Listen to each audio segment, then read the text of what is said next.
அனைவருக்கும் வணக்கம். நான் கோகுல். இந்த வீடியோவில் எதை பற்றி பார்க்க போகிறோம் அப்படின்னு பார்த்தீங்கன்னா, இப்போ எம்ஐ தான் பார்த்தீங்கன்னா மஜா பண்ணிட்டுருக்காங்க.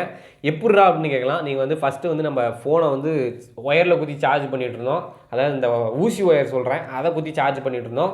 அதுக்கப்புறம் பார்த்தீங்கன்னா அதை விட கொஞ்சம் குண்டாக ரவுண்டாக வந்துச்சு, அதை குத்தி சார்ஜ் பண்ணோம். அதுக்கப்புறம் தான் வந்து இந்த மைக்ரோ யூஎஸ்பி பின் வந்துச்சு. அதுக்கப்புறம் பார்த்தீங்கன்னா சாதாரண அந்த யூஎஸ்பி பின் மாதிரி இருக்குல்ல, பட்டை பின், அது வந்துச்சு.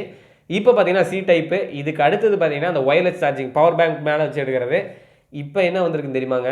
இப்போ வந்து ஏர் சார்ஜிங் வந்திருக்கு, சரிங்களா? எம்ஐ ஏர் சார்ஜ் டெக்னாலஜி அப்படின்னு வந்து ஒரு லான்ச் பண்ண போகிறாங்க. சூன் வந்து இப்போ வந்து டைட்டில் மட்டும் அனௌன்ஸ் பண்ணிட்டாங்க. சூன் பார்த்தீங்கன்னா அந்த ப்ராடக்ட் வந்து கண்டிப்பாக வரும். வர்றப்ப நான் கண்டிப்பாக வந்து அந்த ப்ராடக்ட் உங்களுக்கு வாங்கி நான் அன்பாக்ஸ் பண்ணி காமிக்கிறேன்.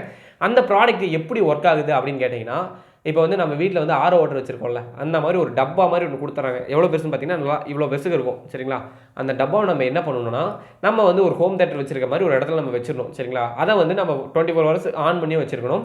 அதுலேயும் பார்த்தீங்கன்னா டிஸ்பிளே இருக்கும், இவ்வளோ சார்ஜ் இருக்குது அப்படின்னு, சரிங்களா? இப்போ எப்படிடா ஃபோனுக்கு சார்ஜ் பண்ணணும் அப்படின்னு கேட்டிங்கன்னா, அதுலேருந்து பார்த்தீங்கன்னா ஒரு வேவ் பார்த்தீங்கன்னா எமிட் ஆகிட்டே இருக்கும், சரிங்களா? அது என்ன மாதிரி வேவ் அப்படிங்கிறதெல்லாம் இன்னும் அவங்க டீட்டெயிலாக எக்ஸ்பிளைன் பண்ணல. ஒரு வேவ் எமிட் ஆகுது.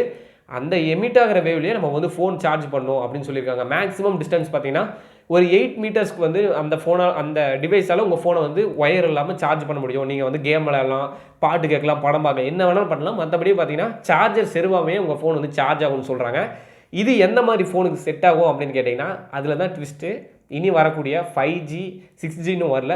அப்படி வந்துச்சுன்னா அந்த மாதிரி மாடலுக்கு தான் பார்த்தீங்கன்னா அந்த சார்ஜர் பார்த்தீங்கன்னா செட் ஆகும். நம்ம ஃபோன் சாதாரண இந்த 10,000 ரூபாய் ஃபோனுக்குலாம் வாய்ப்பே கிடையாது. அந்த ஃபோனை அந்த சார்ஜரை பொறுத்த வரைக்கும் பட்ஜெட் பார்த்தீங்கன்னா 35,000லேருந்து அதுக்கு மேலே இருக்கக்கூடிய ஃபோனில் தான் பார்த்தீங்கன்னா, அதுவும் அந்த மாடல் ரிலீஸ் ஆனதுக்கப்புறம் எனக்கு தெரிஞ்ச அவனே தான் அந்த ஃபோனையே விடுவாங்கன்னு நினைக்கிறேன். அந்த ஃபோனில் மட்டும்தான் பார்த்தீங்கன்னா அந்த ஒரு ஸ்பெசிஃபிகேஷன் கொண்டு வருவாங்க. மேபி அந்த பேட்டன்ட், அந்த ரைட்ஸை வந்து இன்னொரு கம்பெனி, சாம்சங்கு, விவோ, யார் வேணாலும் வாங்கலாம். வாங்கிட்டா அந்த மாதிரி ஒயர்லெஸ் டெக்னாலஜி அவங்களும் யூஸ் பண்ணுவாங்க. அந்த டப்பாவை வச்சு நம்ம வேறு கம்பெனி ஃபோனை சார்ஜும் பண்ண முடியும். அப்படி கொண்டு வருவாங்க, சரிங்களா? ஓகே, இந்த வீடியோவில் வந்து அது எப்படி ஒர்க் ஆகுதுன்னு சொல்லிவிட்டேன். அதுக்குள்ளே இருக்க பார்ட்ஸ் எதுவுமே பார்த்தீங்கன்னா எதுவுமே அவங்க அனௌன்ஸ் பண்ணல. ஜஸ்ட் வந்து இந்த மாதிரி ஒரு விஷயம் இருக்குது, ஆட்டோமேட்டிக்காக வந்து சார்ஜ் பண்ணலாம், இதுதான் சொல்கிறாங்க. இதுக்கு மேலே எந்த ஒரு இன்ஃபர்மேஷனும் கொடுக்கல. இந்த வீடியோவில் வந்து இதை பற்றி கொஞ்சம் உங்களுக்கு அண்டர்ஸ்டாண்ட் ஆகிருக்கும்னு நினைக்கிறேன். இன்னும் நம்ம சேனலை சப்ஸ்கிரைப் பண்ணல அப்படின்னு நினச்சிங்கன்னா சப்ஸ்கிரைப் பண்ணிக்கோங்க. கூட இருக்க அந்த பெல் ஐக்கன் அழுத்திட்டிங்கன்னா இந்த மாதிரி பல வீடியோஸ் வந்து உங்களுக்கு நோட்டிஃபிகேஷனில் வந்து நிற்கும். ஓகே, தேங்க்யூ ஃபார் வாட்சிங் திஸ் வீடியோ. இந்த வீடியோ ஏதாவது டவுட் இருந்தாலும் கேளுங்க, நான் உங்களுக்கு கண்டிப்பாக எக்ஸ்பிளைன் பண்ணுறேன். ஓகே, தேங்க்யூ ஃபார் வாட்சிங் this video. Thank you, peace out.